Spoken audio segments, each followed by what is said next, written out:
फल और बंदरे घने जंगल में बहुत सारे फलदार पेड़ थे।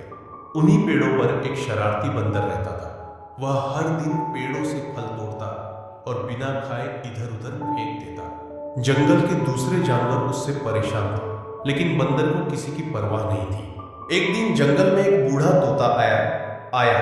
उसने देखा कि बंदर बहुत सारे फल बर्बाद कर रहा है। तोते ने बंदर से कहा। तोते ने एक उपाय सोचा। फल और बंदरे घने जंगल में बहुत सारे फलदार पेड़ थे। उन्हीं पेड़ों पर एक शरारती बंदर रहता था। वह हर दिन पेड़ों से फल तोड़ता और बिना खाए इधर उधर फेंक देता। जंगल के दूसरे जानवर उससे परेशान थे, लेकिन बंदर को किसी की परवाह नहीं थी। एक दिन जंगल में एक बूढ़ा तोता आया। उसने देखा कि बंदर बहुत सारे फल बर्बाद कर रहा है। तोते ने बंदर से कहा। तोते ने एक उपाय सोचा। फल और बंदरे घने जंगल में बहुत सारे फलदार पेड़ थे।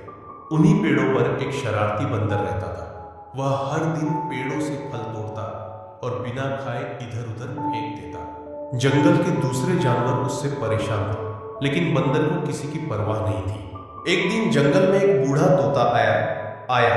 उसने देखा कि बंदर बहुत सारे फल बर्बाद कर रहा है। तोते ने बंदर से कहा।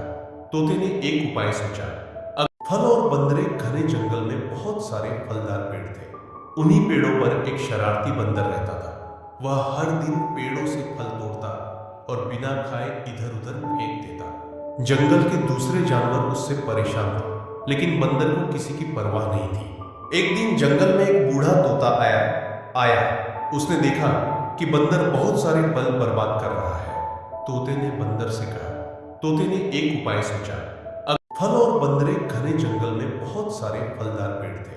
उन्हीं पेड़ों पर एक शरारती बंदर रहता था। वह हर दिन पेड़ों से फल तोड़ता और बिना खाए इधर उधर फेंक देता। जंगल के दूसरे जानवर उससे परेशान थे, लेकिन बंदर को किसी की परवाह नहीं थी। एक दिन जंगल में एक बूढ़ा तोता आया। उसने देखा कि बंदर बहुत सारे फल बर्बाद कर रहा है। तोते ने बंदर से कहा। तोते ने एक उपाय सोचा।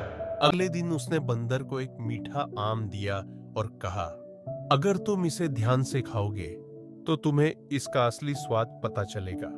बंदर ने आम खाया और उसे बहुत स्वादिष्ट लगा। उसे समझ आ गया कि फल कितने कीमती होते हैं। उस दिन के बाद से बंदर ने फलों को फेंकना बंद कर दिया और भूखे जानवरों को खिलाने लगा। अब पूरा जंगल उससे खुश था और वह भी खुश रहने लगा। शिक्षा: हमें खाने की चीजों की कदर करनी चाहिए और उन्हें बर्बाद नहीं करना चाहिए।